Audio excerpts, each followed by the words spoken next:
Hello friends, welcome to let's revision. आज की video में हम करने वाले हैं यूपी टेट ईवीएस का प्रीवियस ईयर प्रश्न, जो कि बहुत ही महत्वपूर्ण है। पहले वीडियो में हमने ये सवाल करा था, होमवर्क में था, तो इसका आंसर आपका पहला सही है। दूध में निम्नलिखित में से कौन सा पोषक तत्व मौजूद होते हैं? तो protein, calcium and vitamin D. तो ध्यान रखना है, इसका आंसर आपका पहला ही सही है।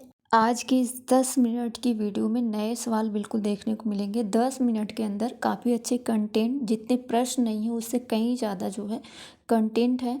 तो पूरी वीडियो को ध्यान से सुनिएगा। लास्ट में एक सवाल रहेगा जिसका आंसर आपको कमेंट बॉक्स में करना रहेगा। चलिए स्टार्ट कर लेते हैं आज अपने पहले नए सवाल से। पहला सवाल कह रहा है कि सबसे बड़ी स्थलीय जीव कौन सी है? हाथी है, शेर है, जिराफ है या फिर आपका गैंडा है? सबसे बड़ी स्थलीय जीव पूछा जाएगा तो आपका आंसर ए सही है। हाथी को क्या कहा जाता है? सबसे बड़ी स्थलीय। मेन टारगेट इस वीडियो के अंदर ये होना चाहिए कि 1 मिनट के अंदर एक सवाल आपका हो जाना चाहिए। तो भूकंप मापने का यंत्र कौन सा है? थर्मामीटर है, सिस्मोग्राफ है या फिर बैरोमीटर है या फिर हाइग्रोमीटर है? आंसर आपका बी सही है। भूकंप मापी यंत्र को जो है मापने के यंत्र को सिस्मोग्राफ कहा जाता है, ये ध्यान रखना। अगला सवाल है, भारत में कुल कितने मौसम माने जाते हैं? 2 माने जाते हैं, 3 माने जाते हैं, 4 माने जाते हैं या फिर 5 माने जाते हैं? वैसे तो मौसम 6 होते हैं, बट मुख्यतः 4 होते हैं। आपको ध्यान रखना है। भारत में कुल कितने मौसम माने जाते हैं? 4 माने जाते हैं। ऑप्शन सी आपका यहाँ पे सही है। अगला सवाल है, सबसे बड़ा पक्षी कौन सा है? शुतुरमुर्ग है, मोर है, सारस है या फिर आपका गिद्ध है? सबसे बड़ा पक्षी आपका शुतुरमुर्ग है। ऑप्शन ए आपका सही है। यह उड़ने में भी असमर्थ पक्षी होता है, मुख्य रूप से अफ्रीका में पाया जाता है। अगला सवाल है, पादपों में जल का अवशोषण कौन करता है? पत्ती, जड़, तना या फिर फूल? पौधों में जल का अवशोषण जो है वो रूट के थ्रू होता है, जड़ के थ्रू होता है, ध्यान रखिएगा। ऑप्शन बी आंसर आपका यहाँ पे सही है। अगला सवाल है, पृथ्वी पर सबसे अधिक मात्रा में कौन सी गैस पाई जाए? ऑक्सीजन, कार्बन डाइऑक्साइड, नाइट्रोजन या फिर आपका आर्गन? पृथ्वी पर सबसे अधिक मात्रा में आपका नाइट्रोजन पाया जाता है, सी आंसर यहाँ पे सही है। लगभग 78%। दैन ऑक्सीजन दूसरे नंबर पर है, ये चीज़ आपको ध्यान रखना है।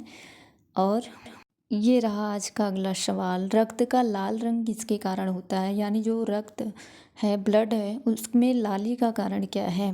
हीमोग्लोबिन के कारण होता है या फिर कार्बन के कारण होता है? एक आध सवाल रिपीट भी हो जाएगा, कोई दिक्कत नहीं है। ये शायद पहले वीडियो में भी ये सवाल था, तो रिवीजन हो जाएगा ना। तो ध्यान रखिएगा, प्लाज्मा होगा, कैल्शियम होगा। तो रक्त का लाल रंग किसके कारण होता है? हीमोग्लोबिन के कारण। ऑप्शन ये आपका सही है। अगला सवाल है, स्वच्छ भारत अभियान कब शुरू हुआ था? 2012, 14, 16 या फिर 18? स्वच्छ भारत अभियान ये शुरू हुआ था आपका 2014 में। ध्यान रखिएगा, ये सवाल काफ़ी महत्वपूर्ण है। सन आपको याद होने चाहिए। यह जो है मुख्य रूप से केंद्रित था स्वच्छता और सफाई पर।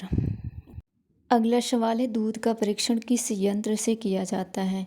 लैक्टोमीटर के द्वारा, थर्मामीटर के द्वारा, स्पीडोमीटर के द्वारा या फिर बैरोमीटर के द्वारा? आंसर आपका ए सही है। लैक्टोमीटर के द्वारा दूध का जो है परीक्षण किया जाता है। ऑप्शन ए आपका यहाँ पे सही है। अगला सवाल है, अमेजन वर्षा वन कहाँ स्थित है? अफ्रीका, एशिया, दक्षिण अमेरिका या फिर यूरोप? आंसर आपका सी सही है। अमेजन वर्षा वन कहाँ स्थित है? दक्षिण अमेरिका, आपको ध्यान रखना है। अगला सवाल है, गंगा डॉल्फिन दिवस कब मनाया जाता है? डॉल्फिन से एक प्रश्न आपका पहले वीडियो में भी था। तो गंगा डॉल्फिन दिवस कब मनाया जाता है? 5 अक्टूबर को। काफ़ी महत्वपूर्ण प्रश्न है। 10 अक्टूबर को या फिर 5 सितंबर को या 10 दिसंबर? हर साल गंगा डॉल्फिन दिवस आपका 5 अक्टूबर को मनाया जाता है। तो आपका पहला ही आंसर यहाँ पे सही है। वेरी वेरी महत्वपूर्ण, काफ़ी अच्छा क्वेश्चन है ये, आपके एग्जाम के लिए 2-3 बार पूछा जा चुका है। अगला सवाल है, मनुष्य के शरीर में कितनी हड्डियाँ होती हैं? ये सवाल भी शायद रिपीटेड है, कोई नहीं, रिवीजन हो जाएगा। मनुष्य के शरीर में 204 या 206, 210 या 200? एक सिंपल सा आंसर है 206। ध्यान रखिएगा, मनुष्य के शरीर में कुल हड्डियों की संख्या 206 होती है। अगला सवाल है, साइलेंट वैली कहाँ स्थित है? महाराष्ट्र, केरल, असम, तमिलनाडु? साइलेंट वैली आपका केरल के ये जितने भी आपके राष्ट्रीय उद्यान दिख रहे हैं सारे आपको याद कर लेने हैं। एराविकुलम, पेरियार, ये महत्वपूर्ण हैं, ये सारे केरल राज्य के हैं। अगला सवाल है, सबसे तेज़ दौड़ने वाला जीव कौन सा है? शेर है, घोड़ा है, चीता है या फिर हिरण? ऑप्शन ए सी सही है आपका। चीता जो है सबसे तेज़ दौड़ने वाला जीव माना जाता है। सी आंसर आपका ठीक है। अगला सवाल है, प्यासे व्यक्ति को पानी किस अंग की कमी से महसूस होती है? पेट से, जीभ से, मस्तिष्क के या फिर आपका फेफड़े से? आंसर सी सही है। मस्तिष्क के थ्रू जो है पता चलता है, तो आंसर सी आपका यहाँ पे सही है। अगला सवाल है, पृथ्वी का सबसे ऊंचा पर्वत शिखर कौन सा है? केटू है, कंचनजंगा, माउंट एवरेस्ट या धौलागिरी? आंसर आपका सी सही है। पृथ्वी का सबसे ऊंचा पर्वत आपका माउंट एवरेस्ट को कहा जाता है। अगला सवाल है, हरे पौधे को पृथ्वी के फेफड़े क्यों कहा जाता है? बहुत ही इम्पोर्टेंट है, महत्वपूर्ण प्रश्न है ये आपके एग्ज़ाम के लिए। क्यों कहा जाता है पृथ्वी के फेफड़े? वे छाया देते हैं इसलिए, वे कार्बन डाइऑक्साइड लेते हैं और ऑक्सीजन छोड़ते हैं इसलिए, या वे फल फूल देते हैं, या वे पशु को चारा देते हैं? हरे पौधे को पृथ्वी के फेफड़े क्यों कहा जाता है? क्योंकि वे कार्बन डाइऑक्साइड लेते हैं और जीवित जीव को क्या देते हैं?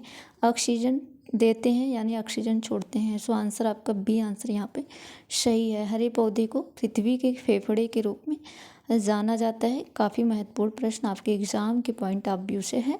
इसके बारे में थोड़ा सा डिटेल में है। तो हरे पौधे को पृथ्वी के फेफड़े कहा जाता है क्योंकि वे प्रकाश संश्लेषण की प्रक्रिया द्वारा वायुमंडल से कार्बन डाइऑक्साइड को अवशोषित करते हैं और मनुष्यों एवं अन्य जीवित जीवों के लिए आवश्यक ऑक्सीजन देते हैं, यानी छोड़ते हैं। अगला सवाल है, पृथ्वी के फेफड़े किसे कहा जाता है? टुंड्रा, समशीतोष्ण वन, शंकुधारी वन, अमेजन वर्षा वन? अमेजन वर्षा वन को पृथ्वी के फेफड़े के रूप में जाना जाता है। ये भी बहुत ही महत्वपूर्ण आपका प्रश्न है, एग्जाम ओरिएंटेड प्रश्न है। पृथ्वी के फेफड़े अमेजन वर्षा वन को कहा जाता है। अगला सवाल है, भारत का सबसे बड़ा राज्य क्षेत्रफल के आधार पर कौन सा है? उत्तर प्रदेश, महाराष्ट्र, राजस्थान या फिर मध्य प्रदेश? भारत का सबसे बड़ा राज्य क्षेत्रफल के आधार पर कौन सा है? आपका राजस्थान है। सी आंसर यहाँ पे आपका सही है। विश्व पोलियो दिवस निम्नलिखित में से किस दिन मनाया जाता है? 22 अक्टूबर, 23 अक्टूबर, 24 अक्टूबर, 25 अक्टूबर? विश्व पोलियो दिवस हर साल आपका 24 अक्टूबर को मनाया जाता है। वर्ल्ड पोलियो डे, ध्यान रखिएगा, 24 अक्टूबर को हर साल मनाया जाता है। सो आंसर सी सही है। विश्व पोलियो दिवस 24 अक्टूबर को हर साल मनाया जाता है। विश्व पर्यावरण दिवस, ये काफ़ी इंपॉर्टेंट है, पूछा जाता है एग्जाम के अंदर। विश्व पर्यावरण दिवस कब मनाया जाता है?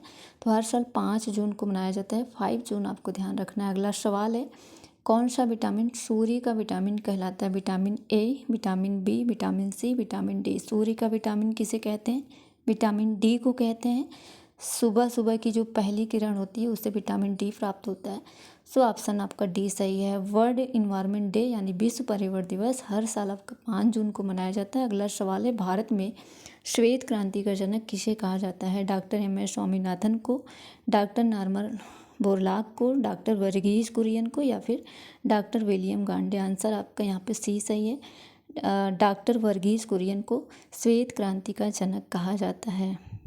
अगला सवाल है, भारत में प्रोजेक्ट टाइगर कब शुरू किया गया? ये आपके एग्ज़ाम के पॉइंट ऑफ व्यू से वेरी वेरी इंपॉर्टेंट प्रश्न है।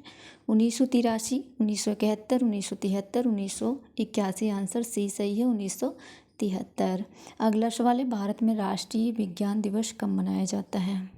नेशनल साइंस डे 19 फरवरी, 28 फरवरी, 20 जनवरी, 21 मार्च? आंसर बी सही है।